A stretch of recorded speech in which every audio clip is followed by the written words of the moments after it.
Donald Trump, does he see tonight's result of a minority government as a weakness? And is there a scenario to combat that by offering a conservative a chance to form cabinet with Mark Carney? Could we see that coalition situation? I knew you would want to jump in. Silence, It would be highly unlikely for a prime minister to invite an opposition member to sit in cabinet. There might be ways to informally work together in Parliament, at committees. There's lots of work to be done at committees together. What this is showing is that, look, I mean, the Conservatives have won almost 30 seats. They've grown their base. They won more votes than since 1988. So their showing is good, but it's very frustrating to not form a majority. And the Liberals are coming back with a few more seats thanks to the collapse of the NDP and the Bloc. So I think everybody's got to come back a bit humbled and hopefully come back to Parliament recognizing that these are the two parties that really need to work together if we want to do something on the economy and we want to deal with the issues of trade and tariffs. Because I don't know if we're going to find the dance partner with the Bloc or the NDP, potentially. So let's hope that both leaders can focus on the economy. But no, I don't think you would see a prime minister invite someone from the opposition to sit in a cabinet. It would be a much more informal type of arrangement. Let me throw this then to our resident romantic, and that would be James Moore. You called yourself that, not me.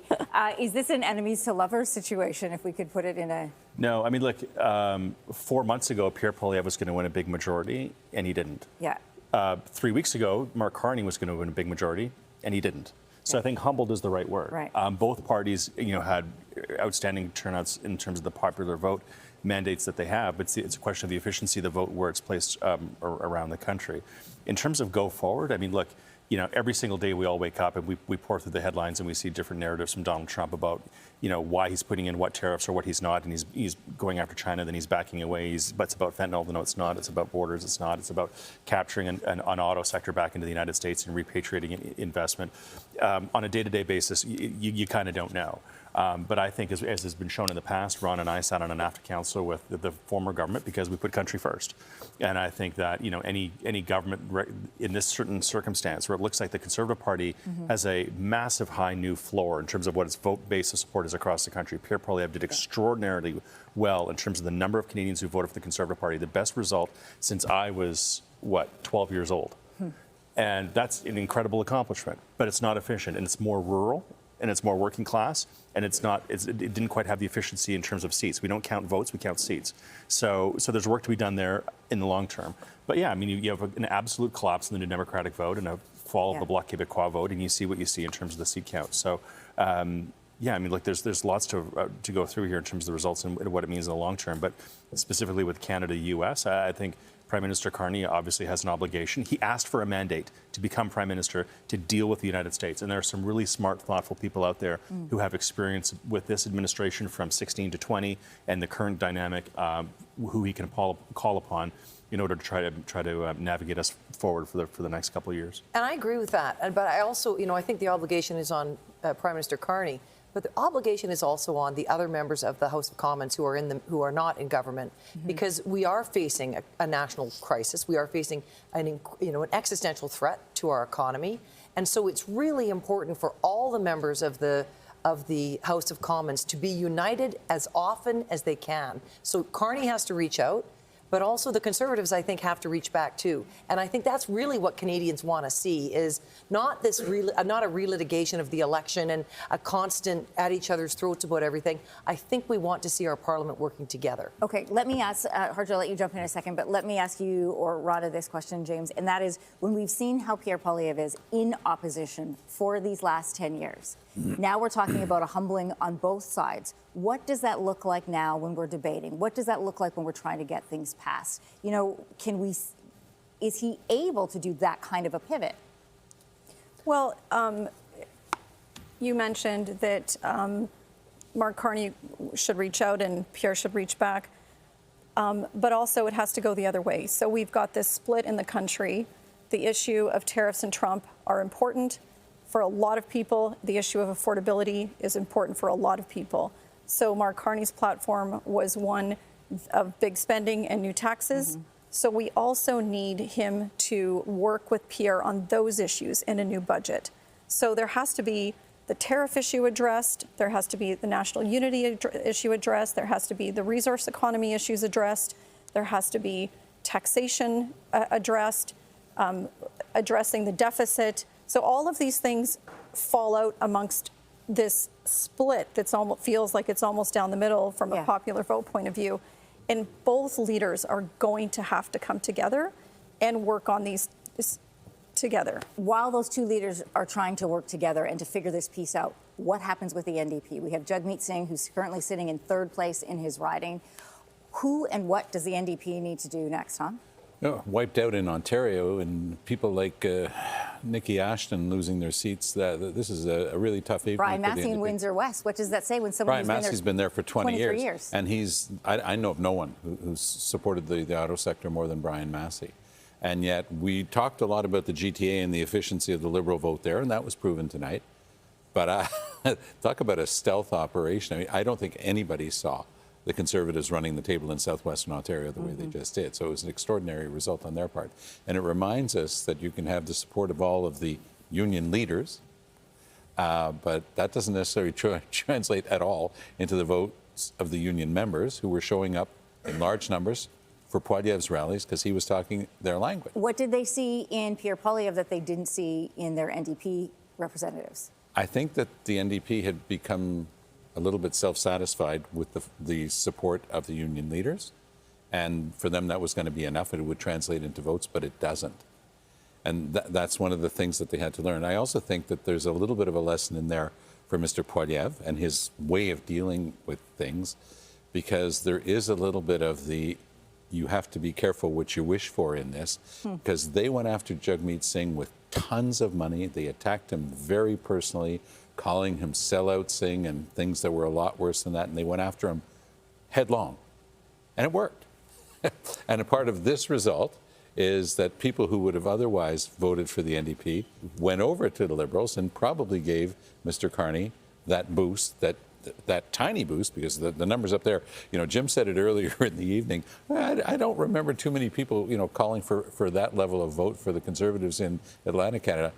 I don't remember too many pollsters saying it was going to be a tie vote. I might be mistaken, but I don't think I saw that. Yeah. So, there's a little bit of a lesson in there for how the game is played, and plays into what Rana was saying before. Are we going to be able to get out of that constant attack mode? I'm not convinced. There are other partners. He can't become Carney could never become a former partner with the Bloc. That's toxic. Yeah. He's got 8 or so NDPers. He's got Elizabeth May. And is he going to be able to find enough support on a cause by cause basis with the Bloc to be able to govern for a year or two? I think so. I think anybody who tries to provoke the fall of this new government rapidly is going to pay a very heavy political price. If we're going to take a closer look at the NDP and them rebuilding, what and who do they need to do that? Well, there are good people out there, and I know some of the names that have been thought of and courted. I'll give you one. I mean, the dream candidate for a lot of the people I know in the NDP would be somebody of the caliber of Valérie Plante, who has announced she's not running again as mayor of Montreal. Very progressive, fluently bilingual, deep experience in administration. That's somebody of that caliber. Would she's not in the game right now, but I mean, I don't even know if she'd be interested in going to the party. But people in the party look at her as the exemplar of the type of person they would love to be able to have as leader. Harjit, you wanted to jump in earlier. What do you want to say? No, I think one thing is very important. We have to look at the state of our politics and where we've gone. We've gone very negative. I'm actually being polite when I say negative. It's gotten really bad. And I've sat in the House of Commons for a long time, trying to be cooperative with people. And I want to say there's been great cooperation. Rona and Jane's been both at times we work together.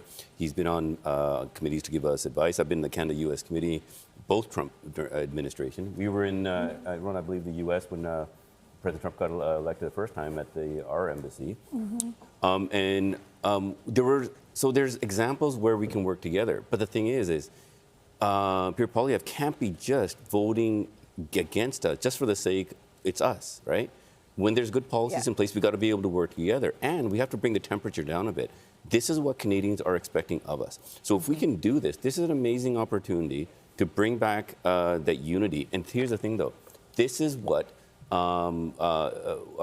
with the best Defense Against Trump, showing unity. It worked the first time. Sure. And we have to do it again. If we don't, we're giving advantage to President Trump. And I'm confident that Prime Minister Carney will be able to bring people together. But at the same time, yes, there's going to be a lot of work on all sides. So go ahead, Chrissy. Well, I was going to say, I think that elections are always about optimism versus pessimism in lots of ways. And I think the reason that Mark Carney won the election is largely because he was very optimistic about the future. And he was talking about what could be done. And so the challenge in the House of Commons, I think Harj is totally right about that, is a shift on the, in the kind of amongst the Conservative leadership to start trying to be positive and thinking about being optimistic about the country again, not just for the sake of being united, but I think, for the sake of, if they want to be successful again in the future, they can't be so dark. I think, though, polling did show, if I recall, during the election, that majority of people that were voting for the Conservatives were voting with hope. That's what it showed. Yeah. And that a big group of people voting Liberal were voting with fear because of Trump and tariffs. So I'm not saying one is better or different than the other, different motivations, and we are where we are. And and the results would back that up. What one person would see as voting for fear and the other person seeing as hope, I think you could flip those back and forth. Easily. Yeah. And that's what the they self-identified that way, though, right, as voting for hope as opposed to voting for fear. That's what they were. That's how they self-identified. Having said that, we are where we are, and this is a very tight parliament, and people are going to have to figure out how to work together. So whether it's Carney figuring out what's in the Conservative platform that I feel comfortable with, front-loaded, right, exactly, and what is, and Pierre looking at the Carney platform. What's in it that there's stuff on tariffs, there's stuff on cooperation with other countries to create different trade pacts. There's things in there that we know that hopefully they can find some common ground. So lost Liberal decade, we're going to have to get rid of all that language. Well, let's just look. We've all been I'll be in honest Parliament with you, if you don't, or it's a not gonna legislature. work. We've all been in work. Parliament and a legislature. Yeah. And there's a reason why you're one sword length, two sword lengths away from each other. That's right. And there's a reason why the turnout is what it is and the engagement is what it is. So you can look at it negatively that, it's divisive. It is divisive, but it's also been extremely engaging. People actually know platforms, they know policies, they read them, they got out to vote. Young people got out to vote, across the demographic. I think there's a silver lining here. I know we're divided, we're going to have to work together, but I love that it was such an engaging election. I think that's healthy for democracy and it's healthy for the country. I'm very sad to see what happened with the NDP. A lot of really good people, really good parliamentarians lost tonight. And that's unfortunate, and they'll have to go through a leadership race. Because I do think we're healthier with a multi-party system. Well, that's what I was going to ask you. I know people have had their say, and this is what it looks like, but we're not used to being sort of a two-party run country. We're used to more diversity and more of a mix, more of a salad. Yeah, but it's true the parliament is divided, relatively close in seats, 41-41 popular vote, divided. However, about a third of Canadians in the span of the past 6 months, a third went from voting for Pierre Poilievre to voting for Mark Carney, and then in the end, kind of splitting in the end. But a third of Canadians have swished their votes around, depending on the dynamic. That's not a divided country. That's a country that has differences, but differences of emphasis and choosing between. And I think we actually had two very strong, effective, honourable choices in Prime Minister. In Mark Carney and Pierre Poilievre, two very different people, personalities, presentation, emphasis, but two very good choices. And I think a lot of Canadians didn't vote for one because they hated the other. They voted for one because they thought that person was better than the other. And so when you have a third of the voting population swing, as we've seen in the past 3 months, that's not a deeply divided country. It's a country trying to sort out the right answer and the right outcome in order to deal with contemporary challenges. Well, and now we have the question is, are the Conservatives going to elect a new leader? I mean, that's a question, obviously, for another day for Conservatives. And we will find out then, do the Conservatives want to choose a more pessimistic, kind of a dark path? Or do they want to choose an optimist? And I think, that is also going to be, kind of in the next step here, going to be part of the puzzle of how the parliament works. James, I'm going to give this last point to you. So when Mr. Poilievre comes out tonight, if he comes out tonight to give a speech, because we know that this count is going to be long, I mean, they could still be counting even when we're off the air. When does that need to start? When does that reaching out need to start? What kind of language do we need to see in here? I mean, look, we'll see the full composition of Parliament. I mean, there are about, I think, 20 or 30 ridings in British Columbia. They're within a couple of hundred votes. There's a 9-seat margin here. Pierre Poilievre's own riding, because of this gimmick that these people had of having 90 names in the ballot, and you have to hand count them. So like people are going through these massive scrolls of ballots. Like it's physically a problem. But look, the work starts, I think, now. He's probably on the phone talking to people now and thinking about and analyzing where he wants to be and what he wants to do.